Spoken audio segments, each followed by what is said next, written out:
आइए आज हम आप लोगों को स्वरों का प्रयोग पढ़ाते हैं, यानी स्वरों का प्रयोग, शब्दों में स्वरों का प्रयोग कैसे होता है, कहाँ होता है। तो शब्दों में स्वरों का प्रयोग दो तरीकों से होता है। तो पहला है मूल रूप में और मात्रा के रूप में। तो मूल रूप में कैसे प्रयोग होता है, आप ध्यान से देखिए। कई बार स्वर शब्दों में मूल रूप में प्रयोग होते हैं। जैसे अनार लिखा हुआ है तो ये मूल रूप मतलब आरंभिक पहले, तो आ जो लिखा है ये हमारा स्वर है, तो ये मूल रूप में प्रयोग हुआ है। इसी तरह इमली हो गया है और इसी तरह ईख हो गया है। तो मूल रूप में आप लोगों को समझ में आ गया होगा। अब हम इसके आगे आपको बताते हैं मात्रा के रूप में स्वर का प्रयोग कैसे होता है। तो जब स्वरों का प्रयोग, जब स्वरों का व्यंजनों के साथ, जब स्वरों का व्यंजनों के साथ संयोग होता है, यानी स्वर और व्यंजन दोनों मिलते हैं, तब वहाँ उनका स्वरूप बदला हुआ, स्वरों का यह बदला हुआ रूप मात्रा कहलाता है।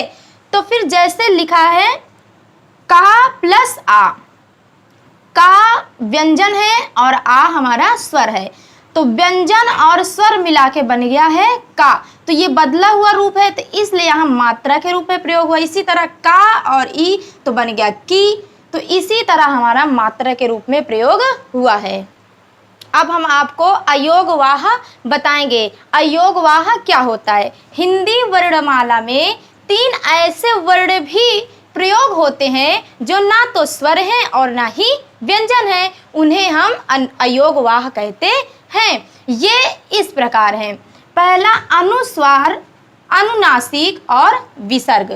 तो अब हम आपको बताएंगे कि अनुस्वार क्या होता है। तो आप लोग ध्यान से देखिए, अनुस्वार की परिभाषा, अनुस्वार का उच्चारण नासिका से होता है। तो नासिका का अर्थ आपको समझ आएगा। नासिका मतलब होता है नाक, यानी अनुस्वार का उच्चारण नासिका से होता है तथा इसका चिन्ह ये ऊपर बिंदी नुमा होता है। यह चिन्ह वर्णों के ऊपर लगता है। तो कौन सा चिन्ह वर्णों के ऊपर लगता है, अनुस्वार। तो जैसे हमारा लिखा है कंगन, तो कंगन बोल रहे हैं तो नाक में जोर पड़ रही है, तो ये हमारा अनुस्वार हो गया।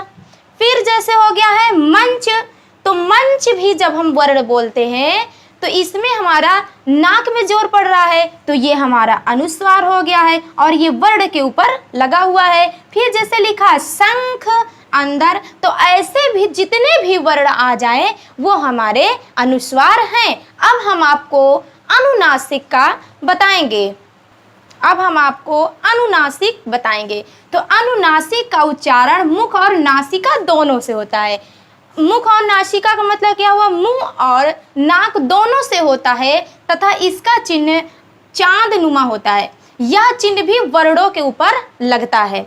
जैसे लिखा है 5, तो 5 लिखा है, ये एक वर्ण के ऊपर ये चिन्ह लगा हुआ है, इसको हम कहते हैं अनुनासिक। जब हम 5 बोलते हैं तो मुख और नासिका दोनों में जोर पड़ता है। फिर दांत, चांद, कुआं। तो अब हम आपको बताते हैं विसर्ग क्या होता है। तो विसर्ग का उच्चारण या के नुमा होता है, आह के नुमा होता है तथा इसका चिन्ह ये 2 बिंदी है। यह चिन्ह वर्णों के आगे लगता है। यह चिन्ह वर्णों के आगे लगता है। जैसे नमः, तो नमः हम बोलते हैं, यहाँ विसर्ग, ये देखिए एक शब्द है नम और इसके आगे विसर्ग लग गया है, तो ये हमारा क्या हो गया है, विसर्ग। तो नमः, प्रातः, अतः आदि, तो ये हमारे विसर्ग हैं। तो आप लोगों को बहुत ही अच्छे तरीके से विसर्ग यानी अयोगवाह समझ में आ गया होगा। अब मैं इसके आगे आपको नेक्स्ट वीडियो में